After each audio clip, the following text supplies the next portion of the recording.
All right, welcome to another video on Power BI and Data Analytics. हम ये पूरे playlist में clear waters communication जो हमारी हाइपोथेटिकल कंपनी है उसके लिए KPI डैशबोर्ड बना रहे थे पावर BI में। लास्ट वीडियो में हमने पूरी तरह से KPI डैशबोर्ड को कंप्लीट कर लिया। नाउ इस वीडियो में हम ये जानेंगे कि डैशबोर्ड बनाने के बाद का स्टेप होता क्या है। इन दिस वीडियो मैं सिखाऊंगा तुमको कि स्टोरी कैसे पढ़ते हैं, डैशबोर्ड को रीड कैसे करते हैं। Before we start looking at कि दिसंबर में क्या हुआ, चलो चलते हैं अगस्त में।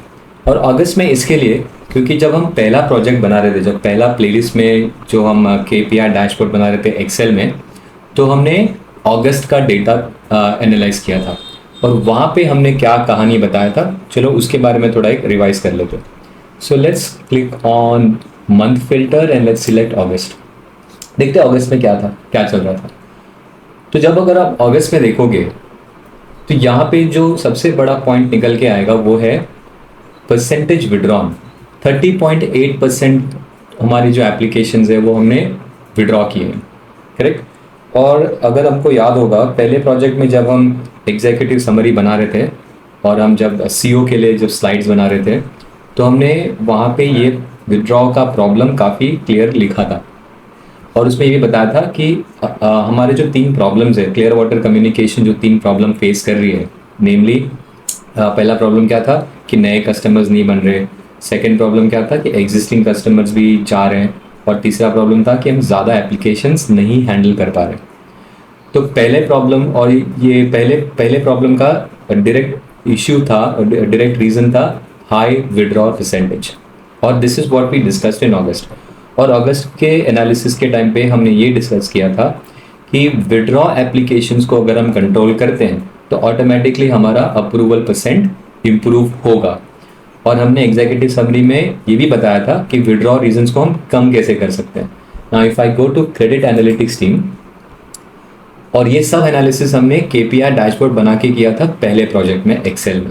So if you are starting your career or starting your journey in data analytics, I would suggest कि पहले प्लेलिस्ट से चालू करना। ओके, और अब हमने पहले प्लेलिस्ट में ये बताया था कि विड्रॉ हाई है और उसका हमने रीज़न निकाला था कि ये हाई जो विड्रॉ कर रहे हैं हम, टॉप रीजंस क्या है हमारे। और अगर हम टॉप रीजंस देखें तो 80 कितना था ये 38% of total applications that we have withdrawn, वो था इसकी वजह से, दैट वाज अदर रीजन। चलो अदर रीजन को अगर हम साइड में भी रखते हैं तो इनकम्प्लीट डिटेल्स और what was that, wait a minute, there was one more, incorrect details. ये दोनों मिला के काफ़ी सारे एप्लीकेशंस हम विड्रॉ कर रहे थे, इनकरेक्ट डिटेल्स और इनकम्प्लीट डिटेल्स की वजह से।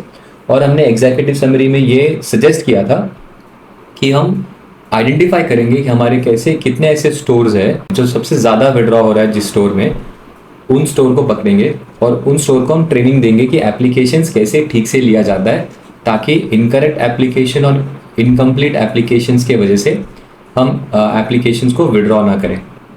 और तो ये था हमारा पहला प्रोजेक्ट, पहला प्लेलिस्ट का एग्जीक्यूटिव समरी जब हम अगस्त का डेटा एनालाइज कर रहे थे। But now if you go back to let's say hold on a second, if you go back to home and now if you look at December, अब हमने CO को भी बोला था कि ये जो हम सजेशंस कर रहे हैं, सजेशंस जो दे रहे हैं उसको हम मॉनिटर करेंगे, ट्रेनिंग को मॉनिटर करेंगे, और दिसंबर में फिर या जनवरी में फिर हम आपसे मिलेंगे, CO से मिलेंगे, और हम बताएंगे कि अगस्त से लेकर दिसंबर तक का क्या कहानी है, कितना इम्प्रूवमेंट हुआ है। And that is what we will discuss in the executive summary for this playlist. अब हम दिसंबर का जब डेटा देखते हैं तो विड्रॉ परसेंट 30.8 से सीधा 10.3 पे गया है, which is very good, awesome. इसका मतलब क्या है कि हम कम एप्लीकेशंस विड्रॉ कर रहे हैं। बट दूसरी तरफ अगर हम अप्रूवल देखें तो अप्रूवल रेट भी इम्प्रूव हुआ है, बट जो हमारा टारगेट है 85% वो हम मीट नहीं कर रहे हैं। तो यहाँ पे अभी भी इम्प्रूवमेंट का स्कोप है। ओके, लेट्स फिगर आउट क्या स्कोप है इम्प्रूवमेंट का। तो अगर हम डिक्लाइन परसेंट देखेंगे तो डिक्लाइन का टारगेट क्या है 5%, पर हम अभी भी 10% से ज़्यादा एप्लीकेशन डिक्लाइन करे जा रहे हैं। चलो विड्रॉ रेट तो थ्रेशोल्ड के हिसाब से कंट्रोल में है, बट इम्प्रूवमेंट किया जा सकता है। डिक्लाइन रेट तो डेफिनेटली इम्प्रूव किया जा सकता है। पहले प्लेलिस्ट के एग्जीक्यूटिव समरी में हमने ये बताया था कि अगर हम डिक्लाइन रेट को कंट्रोल में नहीं करेंगे तो ये आगे जाके प्रॉब्लम होगा, और वही हुआ है। दिसंबर में जाके decline rate has become a problem. तो हम अभी इसका करेंगे क्या, सजेशन क्या होगा? सजेशन ये होगा कि अब इनकरेक्ट और इनकरेक्ट डिटेल्स और इनकम्प्लीट डिटेल्स की वजह से जो भी एप्लीकेशंस हम विड्रॉ कर रहे थे, इससे ज़्यादा हम इम्प्रूव नहीं कर सकते ट्रेनिंग दे के।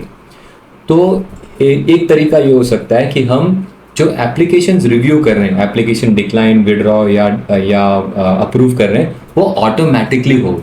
एक हम सिस्टम बिल्ड करें जिससे ये प्रोसेस पूरा ऑटोमेट हो, जिससे हो सके कि हमारा एप्लीकेशंस जो आ रहा है वो सही हो। ओके। और दूसरी बात, ये एप्लीकेशंस जो लेने का प्रोसेस है, अभी क्या कर रहा है, कस्टमर स्टोर में जा रहा है, लाइन में लग रहा है, और कोई बंदा स्टोर में एप्लीकेशंस ले रहा है और मैन्युअली एंटर कर रहा है सिस्टम में। इस पूरे प्रोसेस को ऑटोमेट करना बहुत ज़रूरी है, and that is what we will suggest in this playlist. और दिसंबर में हम ये सजेस्ट करेंगे सीओ को। दूसरा प्रॉब्लम है वॉक इन्स इन कन्वर्टेड। अगर हम रेगुलरली वॉक इन्स इन कन्वर्टेड देखें, अगस्त में देखें तो 66.3 है, फिर अगर हम देखें सितंबर को तो again it was around 66। If you look at let's say October को भी देख लेते हैं तो वी आर होवरिंग अराउंड 66%। तो अब वॉक-इन्स कन्वर्टेड इतना लो क्यों है? और just to remind you, walk ins converted क्या होता है कि एक स्टोर में 100 लोग गए एप्लीकेशंस लेके, पर 66.8% लोगों का ही एप्लीकेशंस हमने स्टोर में लिया या सिस्टम में एंटर किया, बाकी लोगों का नहीं डाल पाए। तो अराउंड 40% लोगों का, हम 34% एप्लीकेशंस हम नहीं हैंडल कर पा रहे, नहीं एक्शन कर पा रहे। अब ये क्यों होगा? क्योंकि मैनुअल प्रोसेस है, एप्लीकेशंस आ रहा है, फिर उस स्टोर वाला एप्लीकेशंस ले रहा है, मैनुअली सिस्टम में एंटर कर रहा है। तो ये प्रोसेस अगर हम ऑटोमेट करते हैं तो जो टाइम लग रहा है हर एप्लीकेशन के पीछे, जो कितना है अभी फिलहाल अगर आप देखोगे जो AHT अगर आप देखोगे अभी, तो हमारा AHT is around, let me just go to credit analytics team dashboard quickly, और AHT जो है 14.5 मिनट्स है। तो अगर ये मैं प्रोसेस को ऑटोमेट करते हैं तो ये AHT कम होगा, जिसका मतलब है हर एप्लीकेशंस को एक्शन करने में जो टाइम स्पेंड कर रहे हैं वो बहुत कम होगा, जिसकी वजह से we will improve not only our approval rate, we will reduce our decline rate, but we will also improve our walk-ins converted. और ये हम डिटेल्स में लिखेंगे एक पावर पॉइंट प्रेजेंटेशन में नेक्स्ट वीडियो में। Thank you for watching, will see you in the next video. Bye.